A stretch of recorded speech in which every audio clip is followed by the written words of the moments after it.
a été immolé. Tu as la vie de Dieu. Tout cela pour me donner la vie. Christ m'a tant aimé, il m'a sauvé. Christ m'a tant aimé, il m'a. Il a été prouvé la gloire pour toi. Christ m'a tant aimé, On l'a crucifié pour que tu aies la vie. il m'a sauvé. Christ m'a tant aimé, il m'a sauvé. On l'a prouvé sur la croix. Tout cela pour te donner la vie. Merci. Tu as la vie de Dieu. Ça a coûté la crucifixion de Jésus-Christ.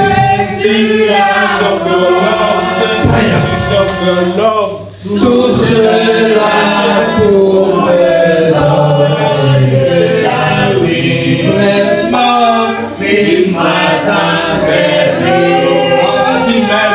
Il m'a sauvé. Christ m'a tant aimé. Il m'a sauvé. Merci Jésus. Merci pour ton amour. Cet amour qui t'a mené à la croix pour nous. Cet amour qui a permis que tu te laisses crucifier pour que nous on ait la vie. Tu nous entends t'aider, que tu t'es oublié, que tu t'es laissé, que tu t'es débrouillé afin que moi j'ai la vie. Je te célèbre, je te bénis pour cet amour que tu me portes. Je veux que tu me donnes aujourd'hui la révélation plus profonde de cet amour-là dans ma propre vie, afin que je puisse voir de manière tangible combien tu m'aimes. Merci Jésus pour ton amour. Merci pour ton salut. Tu m'as sauvé. Ce n'est pas que tu me sauveras, mais tu m'as déjà sauvé. Et je te dis merci. Je veux que tu disposes mon cœur ce matin. Que tu ouvres mon entendement ce matin, afin que je puisse entendre ta voix au travers de la voix du prédicateur. Je veux que tu entendes la voix de Dieu, frères et sœurs. Je veux que tu entendes la voix de Dieu. Que tu entendes la parole de Dieu pour toi ce matin. Le Seigneur a un message personnel pour toi. Que ton cœur soit disposé pour saisir ce message. Que tes oreilles soient ouvertes pour entendre ce message. Merci Jésus. Que ton nom soit glorifié maintenant à jamais. C'est au nom de Jésus que nous avons prié. Amen. Alléluia. Aujourd'hui, nous allons poursuivre notre étude biblique. Lorsqu'on chantait la chanson, Oui. l'Esprit nous disait en fait que Jean, qu'il l'a fait. Amen. Et il attend rien en retour de nous. Amen. Ce qui veut juste, c'est que nous croyons en cela. Amen. Et de dire au monde entier qu'il les aimait conditionnellement. Il a accepté juste ce qu'il a fait. Amen. Professeur. Je bénis le Seigneur parce que c'est un chant qui m'a été révélé ce matin. Je l'ai chanté comme je ne l'ai jamais chanté. Et j'ai voulu quand même que nous partagions sur l'ensemble. Donc si Dieu m'a révélé cela en tant que pasteur de service, c'est pour nous. Alléluia. Alors nous allons aussi notre étude biblique ce matin sur Actes des Apôtres. Nous avons vu en Actes 6 et 7 que l'apôtre Étienne a été lapidé jusqu'à mort. Mais l'une des choses qu'on a apprises dans le passé, c'est qu'il n'y a rien qui peut arrêter l'évangile. Rien n'existe dans ce monde qui va annuler l'œuvre de la gloire de Jésus-Christ. Rien. Rien de ce que nous pouvons faire comme opposition à l'égard de l'évangile ne peut empêcher l'évangile de prospérer. L'évangile, c'est comme l'eau. L'eau qui traverse les montagnes. Quelle que soit la forteresse des montagnes, l'eau trouvera sa place. Il n'y a pas de possibilité que tu empêches l'eau de passer. Alléluia. Donc l'évangile va continuer à progresser, à prospérer, tant qu'il y a des personnes comme nous capables de se tenir debout pour prêcher et annoncer l'évangile de Dieu. Alléluia. Donc, malgré la mort d'Étienne, les apôtres n'ont pas arrêté de prêcher l'évangile. Et puis, lorsque nous allons lire Actes 8, vous allez voir que, après le verset 1, on va parler de ça, vous allez voir que Paul, devant qui Étienne était lapidé jusqu'à mort, lui maintenant il n'a plus le relais, il a commencé à persécuter l'église, il a emprisonné les chrétiens n'importe comment. Et pendant qu'il le faisait, il dispersait les disciples, les apôtres, tout le monde battait. Et Philippe, un apôtre de Jésus-Christ, est allé en Samarie. On va lire Actes 8, verset 5. Il est allé à Samarie pour prêcher Christ. Lisez, voyez. Philippe va dans une ville de Samarie et là, il annonce le verset. S'il vous plaît, je veux la version de 8 secondes.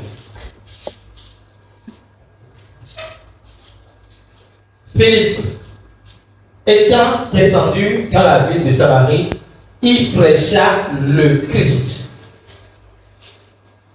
Il prêcha le Christ. Que veut dire prêcher le Christ? Que veut dire prêcher le Christ? Ça veut dire annoncer la mort de Jésus-Christ, son ensevelissement, sa résurrection. Parce que la première fois que Jésus s'est révélé à ses apôtres comme le Christ, il a mis l'accent sur quelque chose. Le Fils de l'homme a souffert dans la main des anciens, il sera crucifié, il sera enseveli, le troisième jour, il ressuscitera des morts.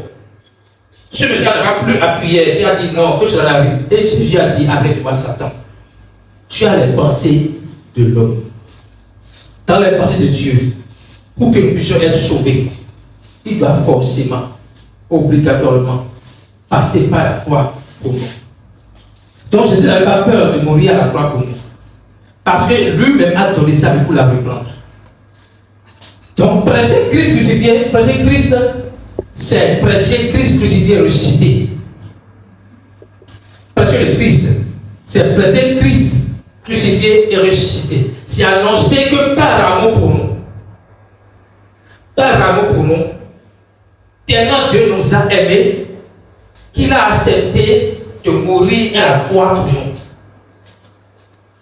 Ce que Christ a fait, il ne l'a pas fait pour sa propre gloire. Il l'a fait par amour pour nous.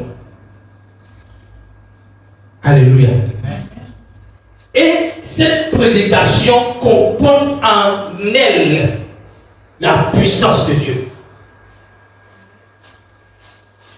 Voyons ce qui s'est passé pendant qu'il prêchait. Voilà ce qui s'est passé. Allez-y, allons-y. Les foules tout entières étaient attentives à ce que disait Philippe lorsqu'elles apprirent et virent les miracles qu'il faisait. Tous étaient attentifs lorsqu'il apprit et virent les miracles qu'il faisait. Notez bien, ce n'est pas qu'il a laissé la prédication et a commencé à faire des miracles. Vous allez voir ça dans la suite. Ok? Dans la suite, verset 17. Car les esprits impurs sortirent de plusieurs démoniaques en poussant de grands cris, et beaucoup de paralytiques et de boiteux furent guéris. J'insiste sur quelque chose. Ce n'est pas que il a commencé à toucher les gens un par un. L'évangile porte en lui la puissance de tout ce que nous avons vu là. De guérir les gens sans les toucher. Parce que celui qui touche les gens, c'est Jésus-Christ. Quand nous touchons quelqu'un, on voit une personne à quelqu'un, la personne, c'est l'homme, mais la personne qui touche là, qui touche celui qu'on a touché là, ce n'est pas nous, c'est Jésus-Christ. Je me souviens, à une formation des pasteurs, on a reçu une inspiration qu'il faut aider les pasteurs à parler en langue, à commencer à parler en langue. Et on a fait un petit enseignement sur parler en langue. Donc j'étais devant là-bas, j'aidais quelqu'un à parler en langue.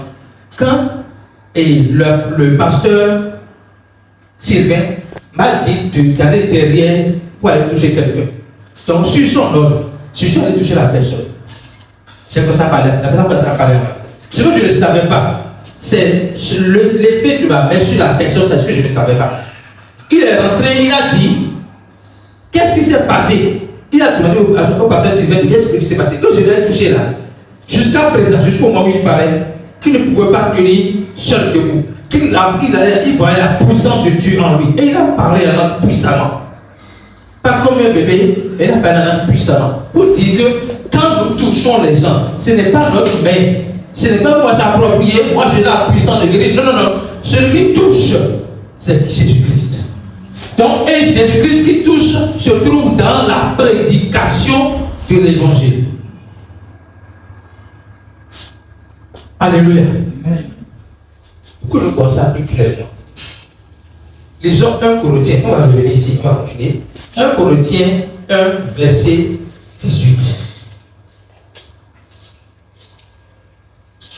1 Corinthiens 1, verset 18. L'évangile est la puissance de Dieu. On a lu ça dans Romains 1, verset 16. L'évangile est la puissance de Dieu. Et ce n'est pas un discours que Paul prêche. Paul dit, c'est une réalité. Voilà ce qui est dit ici. La parole dit, la prédication de la croix. Donc l'autre nom, l'autre synonyme de prêcher Christ, c'est prêcher la croix. Ok? La prédication de la croix, c'est une folie pour ceux qui périssent. Mais pour nous qui sommes sauvés, elle est une puissance de Dieu. La prédication de la croix égale puissance de Dieu. Pour nous qui avons cru. Donc, qu'est-ce qui se passe quand nous prêchons l'évangile? Celui qui croit en l'évangile reçoit en lui la manifestation de la puissance de Dieu. Est-ce que vous comprenez? Pendant que l'évangile est prêché, pendant que l'âme de Dieu est prêché, celui qui reçoit ce message ne reçoit pas seulement l'évangile, il reçoit la puissance de Dieu. Et cette puissance n'est pas inactive. Cette puissance en toi opère des miracles, des prodiges, des guérisons. Alléluia. Mais il dit, c'est l'application de la croix. Donc cette application qui est la puissance de Dieu là, c'est une folie pour ceux qui périssent. Pourquoi? Pourquoi c'est une folie pour ceux qui périssent? On va voir ça tout de suite. Ceux qui périssent sont accrochés au raisonnement logique de ce monde. 1 plus 1 égale à 2. Or, en Christ, 1 plus 1 plus 1 égale à 1. Est-ce que vous comprenez ce que je dis? Dans la logique humaine, 1 plus 1 égale à 2. Mais en Christ, 1 plus 1 égale à 1. Comment tu peux comprendre ça si tu ne veux pas sortir du raisonnement humain? Alléluia. Donc on va voir. La suite, vous allez voir que c'est la sagesse humaine qui empêche les gens de voir la sagesse de Dieu. Voilà ça. Suivant. C'est suivant. Aussi est-il écrit, je détruirai la sagesse des sages et j'anéantirai l'intelligence des intelligents. Pourquoi il le dit? La sagesse et l'intelligence des sages là, c'est logique, c'est sur base d'une logique qu'on peut toucher du doigt, humainement parlant. Mais cette sagesse n'est pas la vraie sagesse. Parce que la sagesse de Dieu est considérée comme une folie pour ceux qui sont intelligents. C'est pour ça qu'il va déconstruire leur sagesse avant de leur permettre de recevoir la plénitude de la sagesse de Dieu. Continuons le verset. Alléluia. Où est le sage? Où est le scribe? Où est le disputeur de ce siècle? Celui qui fait le débat. Ok? Dieu n'a-t-il pas convaincu de folie la sagesse de l'homme du monde? Donc pour Dieu, les sages de ce monde, ou la sagesse de ce monde est une folie.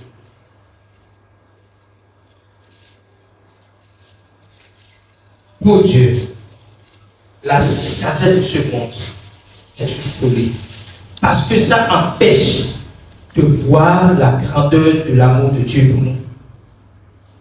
Si la sagesse permet de comprendre l'amour de Dieu, la grâce de Dieu, la miséricorde de Dieu, elle ne serait pas appelée par Dieu folie. Donc les sages sont en réalité ceux qui arrivent à apprécier l'amour de Dieu. Alléluia. Amen. Ça c'est sûr. Car puisque le monde, avec sa sagesse, n'a point connu Dieu dans la sagesse de Dieu, il a plu à Dieu de sauver les croyants par la folie de la prédication. Puisque le monde, avec la sagesse, donc la sagesse du monde, n'a pas connu Dieu, donc la sagesse du monde est un obstacle pour aller à la connaissance de Dieu. C'est pour cela que quand nous venons à Christ, surtout pour l'enseignement de Christ, on fait savoir qu'il faut déposer tout ce que tu sais d'abord afin de recevoir la nouveauté, les nouvelles perspectives en termes de sagesse de Dieu. Parce que si tant que tu as posé ta sagesse, j'ai ce que je sais, pendant 50 ans on m'a appris ça, comment tu vas te déconstruire maintenant? Si tu as accroché à ça, tu ne peux jamais avoir la révélation de la sagesse de Dieu. Donc, la sagesse du monde n'a pas connu Dieu dans la sagesse de Dieu. Donc, il y a deux types de sagesse, celle du monde et celle de Dieu. Quand vous êtes accroché à la sagesse du monde, vous n'allez pas voir la sagesse de Dieu. Alléluia. Maintenant, Dieu dit, puisque cela est un obstacle pour vous, qu'est-ce que j'ai fait? Il m'a plu maintenant de sauver les croyants par la folie de la prédication. En quoi la prédication est une folie? Lorsque Jésus-Christ est ressuscité des morts, il est venu une première fois chez les apôtres et ils l'ont vu, à l'exception de Thomas qui n'était pas là. Et Thomas dit, non, moi je ne veux pas croire tant que je ne vois pas. Ok? Est-ce que vous suivez? Si je ne vois pas, que je ne le touche, je ne vais pas croire. Donc Thomas, apôtre de Jésus, malgré les enseignements de Jésus-Christ, veut toucher du doigt la réalité que Jésus-Christ a ressuscité. Il veut voir ou croire. Mais qu'est-ce que Jésus-Christ a dit? Qui se souvient de ce que lui a dit? Quand il est venu vers Pierre et apôtre Thomas, et il lui a montré cette doigts. Non, il faut dire ça, on voit. Ceux qui n'ont pas cru. Il dit, quand Thomas a vu ça, Thomas s'est agenouillé. Mon Seigneur et mon Dieu. Jésus a dit, non, c'est pas maintenant que tu as dit que je suis Seigneur et ton Dieu. Non. Heureux ceux qui vont croire sans croire. En fait, nous sommes heureux.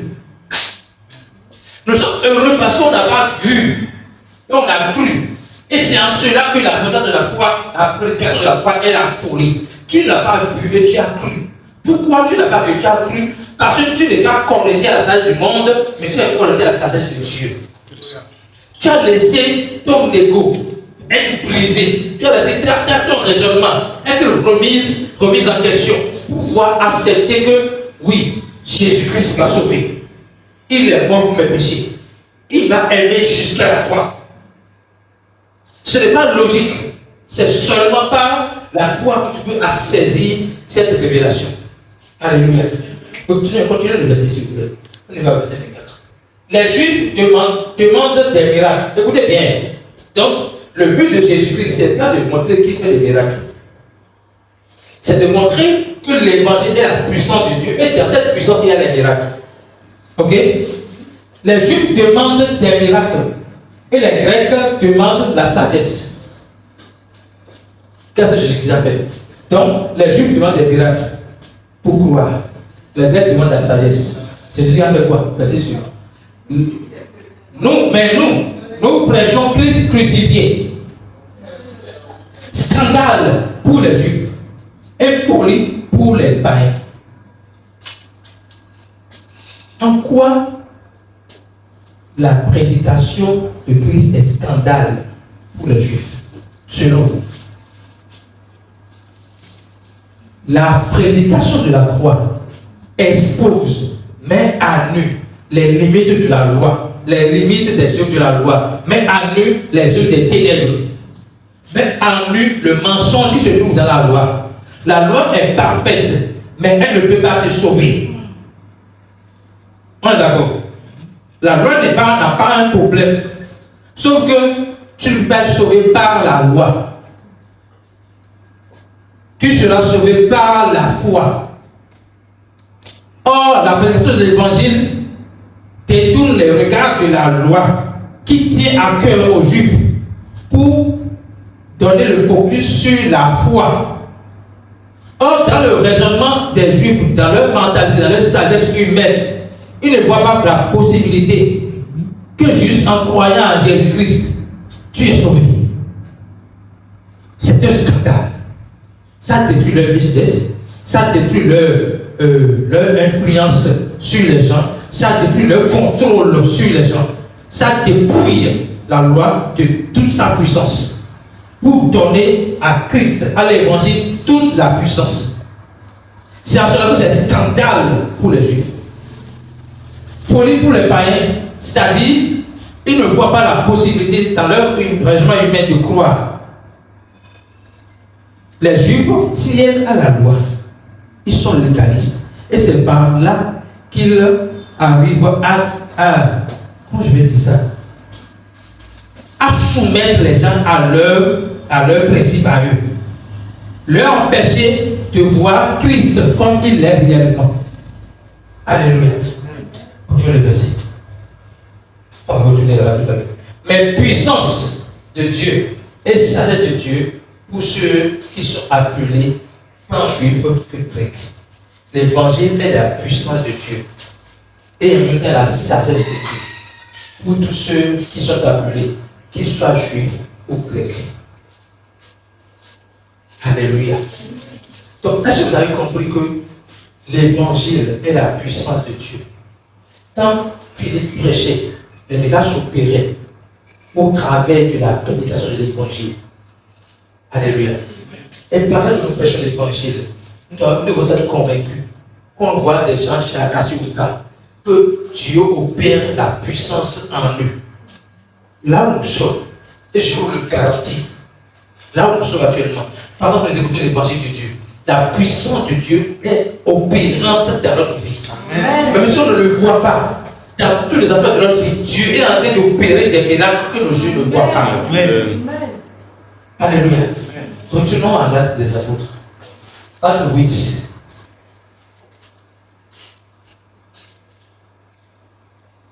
Verset 5. Voilà. Je pense qu'on regarde verset 7 et verset 9. Car les esprits impurs sortirent de plusieurs démoniaques en poussant des grands cris, et beaucoup de paralytiques et de boiteux furent guéris. Ok, continuons le verset. Il y eut une grande joie dans cette ville. Je vais vous montrer quelque chose. Je vais vous montrer quelque chose tout à l'heure, vous allez voir. Il y eut une grande joie dans cette ville. Qui a eu la joie? La prédication de l'évangile. Parce que les gens, la joie vient de quoi? Tu as gardé un fardeau sur la tête pendant des années. Si tu ne fais pas ci, tu ne peux pas t'aimer. Si tu ne fais pas ci, si tu ne fais pas ci, tu ne fais pas.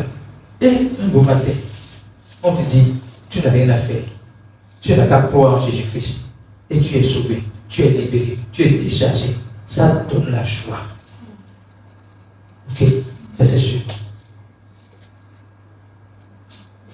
Il y avait auparavant, ça je vais vous montrer, donc il faut suivre ici correctement.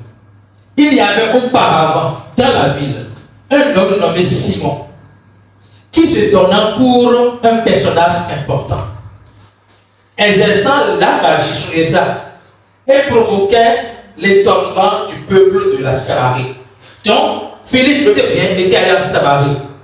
En réalité, la raison pour laquelle il est venu en Samarie, c'était pour déconstruire tout ce que Dieu faisait. Parce qu'en Samarie, ce n'était pas Christ qui était élevé. C'était ce frère Simon-là qui était élevé. C'est lui qui fait la magie et il étonnait les gens par ce qu'il faisait. Ok? Donc la parole dit, et la magie provoquait l'étonnement du peuple de la Samarie. Donc tout Samarie l'adulait, le respectait pour ce qu'il faisait. Continuons le verset, on va voir tout à l'heure. L'évangile est la puissance de Dieu. Tous, depuis le plus petit jusqu'au plus grand, tous l'écoutaient attentivement. Et il disait, celui-ci est la puissance de Dieu. La personne fait la magie. Est-ce que vous comprenez ce que je dis? La personne fait la magie. Mais le peuple voit en la personne. Ils ne voient pas. Ils disent que la personne là est la puissance de Dieu. Autrement, au lieu que l'évangile sur la puissance de Dieu, c'est une personne qui n'est même pas née de nouveau, qui est considérée par le peuple comme la puissance de Dieu. Et celle qui s'appelle la grande. Donc, il n'est pas que puissance de Dieu, il est la grande puissance de Dieu. God. Imaginez l'ignorance des hommes. Aujourd'hui, quand quelqu'un commence à opérer des miracles, c'est comme si on veut confirmer le fait qu'il est de Dieu là, par les miracles qu'il fait. Ce qui montre que l'homme de Dieu est puissant, ce n'est pas lié au miracle qu'il opère. C'est lié à la prédication de l'évangile qui est la puissance de Dieu. Est-ce que vous comprenez? La puissance de l'homme de Dieu n'est pas liée à sa capacité d'avoir du monde dans son église. Ce n'est pas lié à sa capacité de faire 2 heures à ne faire que tomber les gens dans son église. C'est prendre le temps de prêcher l'évangile qui est la puissance de Dieu. Cette puissance dans la vie des gens va opérer des miracles dans la vie des gens, des miracles visibles ou non visibles. Parce que le plus grand miracle n'est pas visible. Lorsque tu crois en Jésus-Christ, tu es ressuscité des morts. Tu passes de la mort à la vie. Ce transfert n'est pas visible. C'est réel, mais pas visible. Lorsque tu crois en Jésus-Christ, tu es délivré de la puissance des ténèbres pour être établi dans le royaume de la vie de son amour. Ce transfert n'est pas visible, mais c'est spirituel et vrai. Alléluia. Donc, les gens trompent le peuple de Dieu. Ça me fait mal. Parce que Jésus-Christ a été clair. Les gens viendront sous mon nom. J'ai écrit un livre sur ça. Et c'est bien ça.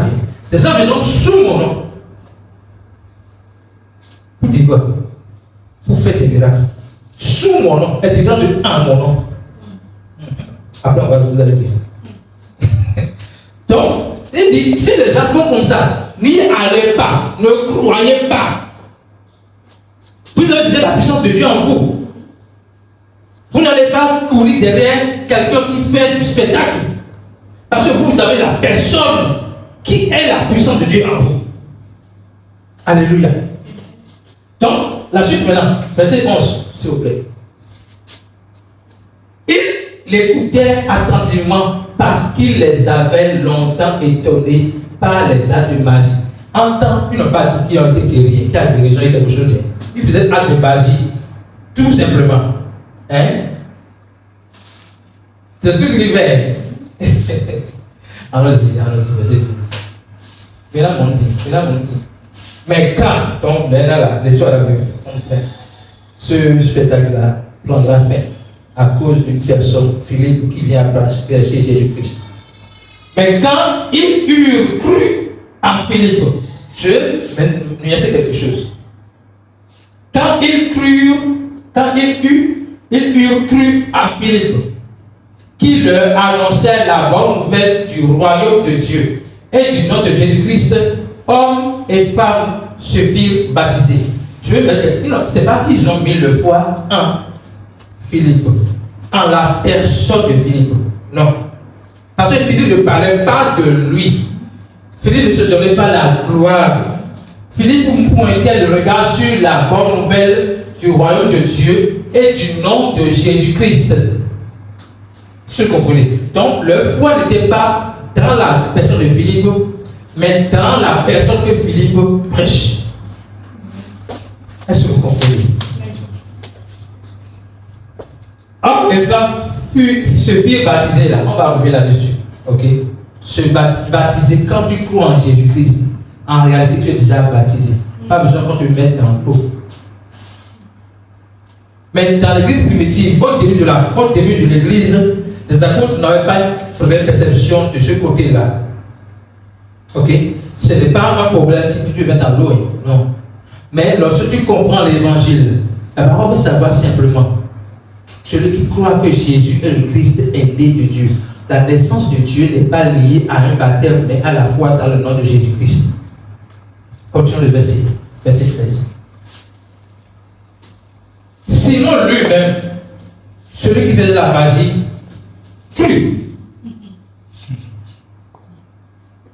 Et après avoir été baptisé, il ne quittait plus Philippe et il voyait avec étonnement les miracles et les grands prodiges qui s'opéraient. Alléluia. Qu'est-ce qui s'est passé? Lui, qui était la star de la Samarie, lorsqu'il a écouté l'évangile, il a cru. Je vais m'arrêter là, mais je vais mettre attention sur quelque chose. Dieu a permis à Simon de croire. Dans le message de l'évangile, il n'y a pas la condamnation.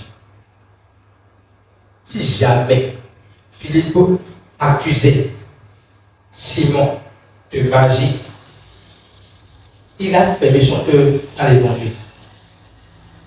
Donc, je veux que vous voyez ce qu'il n'est pas dit ici. Dans sa prédication, il n'accusait pas. Jésus-Christ a dit: le Fils de Dieu n'est pas venu pour juger, mais pour que le monde soit sauvé par lui. Le focus de la prédication de l'évangile, ce n'est pas de juger, c'est de sauver. En sauvant, ceux qui ont le cœur disposé vont être sauvés. En prêchant, ceux qui ont le cœur disposé seront sauvés. Parce que tu vas exposer leur nudité sans les juger. Quand leur nudité est exposée et qu'en tant qu'ils ne se sentent pas jugés, ils vont réaliser que ce que tu amènes n'est pas ce que lui a. Si vous comprenez, la plupart du temps, ceux qui ont fait des années dans l'occultisme, quand ils viennent à Jésus-Christ et quand vous les entendez prêcher, c'est comme ils ont compris, mais trop tard, qu'il n'y a pas de puissance qui dépasse celle de Dieu dans ce monde. Ils ont compris trop tard que c'est une perte de temps de faire les choses, de chercher à faire les choses. S'il te plaît, lis-moi Acte 27, verset 17 ou 17, verset 27. Où on parle de tâtonnement. Dieu ne juge pas les gens qui cherchent Dieu autrement. Non. Acte 17, verset 27 ou verset 17.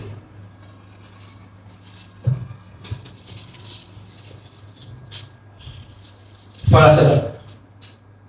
Il a voulu qu'ils cherchassent le Seigneur et qu'ils s'efforçassent de le trouver en tâtonnant. Celui qui tâtonne, c'est celui qui ne voit pas. Donc, pour ne pas tomber, il est en train de tâtonner. Il ne voit pas. Il cherche la vérité. Il cherche la lumière. Ok? Il tâtonne. Ok? Il dit, rien bien qu'il ne soit pas loin de chacun de nous. Donc, ceux qui tâtonnent, qui cherchent d'autres voies que Christ, Dieu dit que je ne suis pas loin d'eux. Pendant qu'ils tâtonnaient, je ne suis pas loin d'eux. Continuez de faire quelque chose.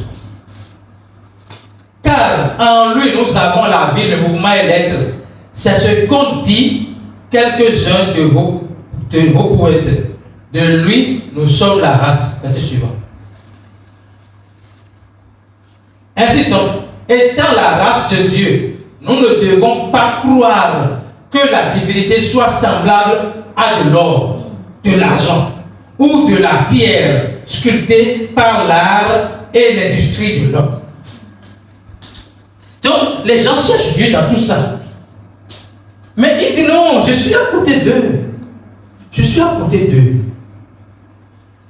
Et lorsque tu finis de parcourir ce monde-là, tout ce monde-là, Dieu est à côté de toi, il était à côté de toi, il te parle, il t'envoie des gens, tu dis non, mais ouais, c'est notre culture, c'est notre tradition, c'est ceci, ok. Pendant que tu dis ça, il n'est pas fâché, parce qu'il est amour. Et que tu t'envoies des gens jusqu'au jour, tes yeux s'ouvrent sur sa grâce, sur son amour. Et quand tes yeux s'ouvrent sur sa grâce, sur son amour, tu réalises qu'il n'y a aucune puissance qui dépasse l'amour de Dieu. Aucune. Et c'est à ce moment-là que tu commences par apprécier l'amour de Dieu. Alléluia. Amen. Je voudrais que vous disiez quelque chose ce matin. L'évangile est la puissance de Dieu. Chaque fois, quand nous prêchons l'évangile, même si devant nous les gens ne tombent pas, Dieu produit des miracles. Et je suis un témoignage vivant de ce que je dis. Je suis un témoignage vivant. Quand je suis retourné, j'ai reçu ce message, je ne suis jamais tombé. Mais qu'est-ce qui se passe? De mieux en mieux, Dieu me relève. De mieux en mieux, les sphères de ma vie qui étaient dans l'obscurité retrouvent la lumière. De mieux en mieux, je marche de gloire en gloire. Et c'est ça l'évangile. Ce n'est pas faire tomber les gens. Dieu n'est pas venu pour nous faire tomber, il est venu pour nous laisser lever, pour nous relever de notre chute. Alléluia. Retenez, l'évangile est la puissance de Dieu. Quand tu entends l'évangile avec un cœur disposé, sans raisonnement humain, tu reçois la puissance de Dieu active en toi. Cette puissance de Dieu opère dans les sphères de ta vie que tes yeux ne voient pas. Mais c'est clair et évident que tu vas te rendre compte que depuis que je vais commencer par me nourrir à la source de la grâce, ma vie se porte de mieux en mieux. C'est évident. Alléluia. Jésus-Christ a dit, donc ça c'est l'évangile que nous entendons. Mais il y a également l'évangile que nous donnons nous-mêmes. Il a dit, tous ceux qui, le visage découvert, contemplent comme dans un miroir Christ, sont transformés dans la même image de gloire en gloire. Il nous dit bien, il n'a pas dit du jour au lendemain. Il a dit de gloire en gloire. Ça veut dire de pas à pas. Ça veut dire progressivement. Ce que tu n'arrives pas à réaliser aujourd'hui, plus tu contemples son amour, plus tu contemples sa grâce, plus tu contemples sa puissance, tu vas commencer par voir que l'Esprit Saint en toi va te transformer de gloire en gloire. Donc, il y a deux messages ce matin. Aimons écouter l'évangile. C'est la puissance de Dieu. Donc, aimons également contempler Christ dans sa parole. Parce que ça nous permet de nous laisser métamorphoser par le Saint-Esprit. Alléluia. Je vais construire les sûretés. Pour t'attendre, monsieur le Seigneur.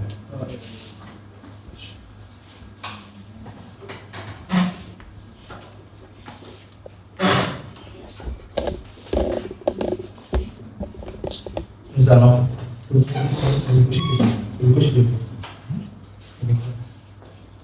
allons reprendre ce chant.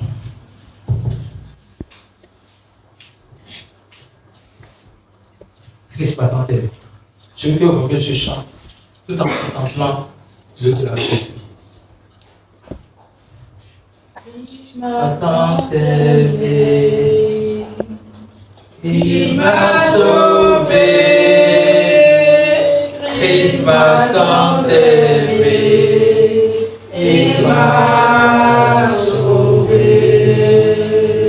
Christ m'attend d'aimer, il m'a sauvé.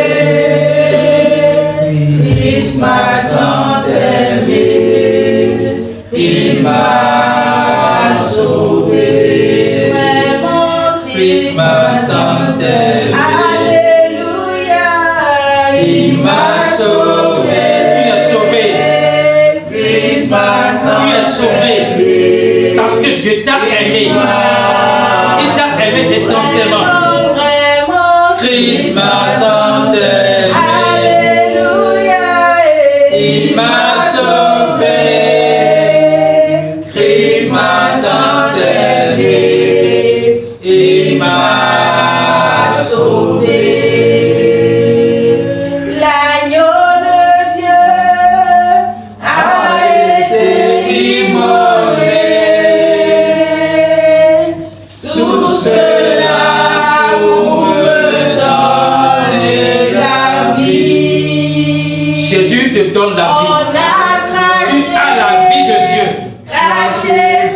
Tu n'as pas n'importe quelle vie.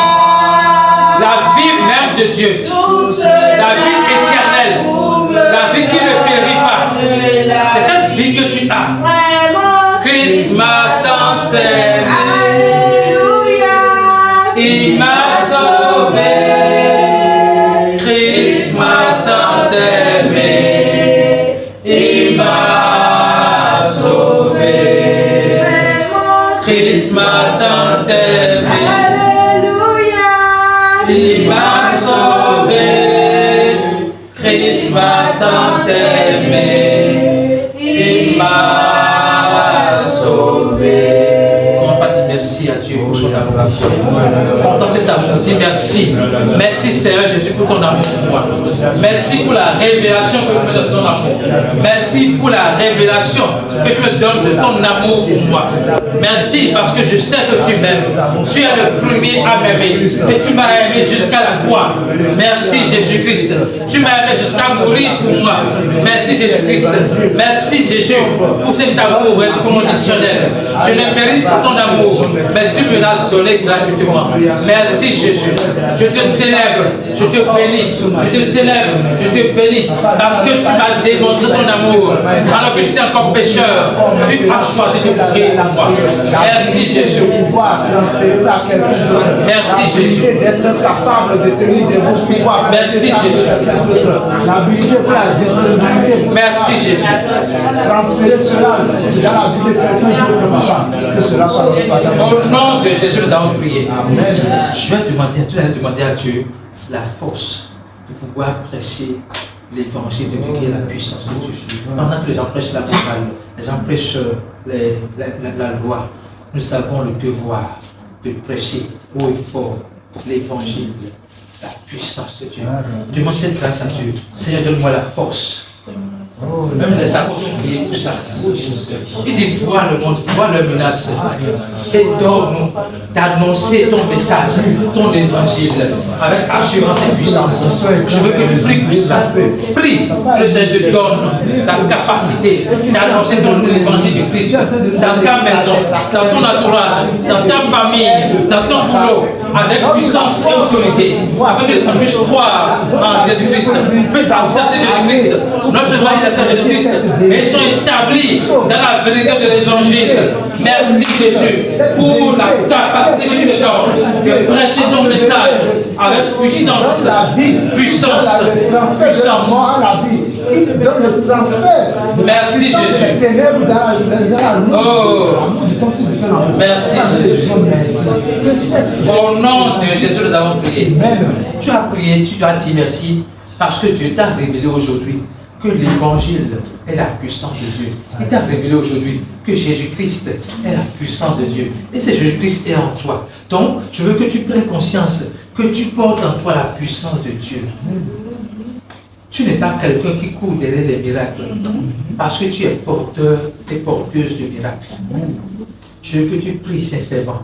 Que tu dis merci Seigneur Jésus. On va révéler que tu es la puissance de Dieu. Et que toi en moi, tu fais de moi la puissance de Dieu. Jésus fait de toi la puissance de Dieu. Tu es la puissance de Dieu. Quand j'ai prié, je suis la puissance de Dieu.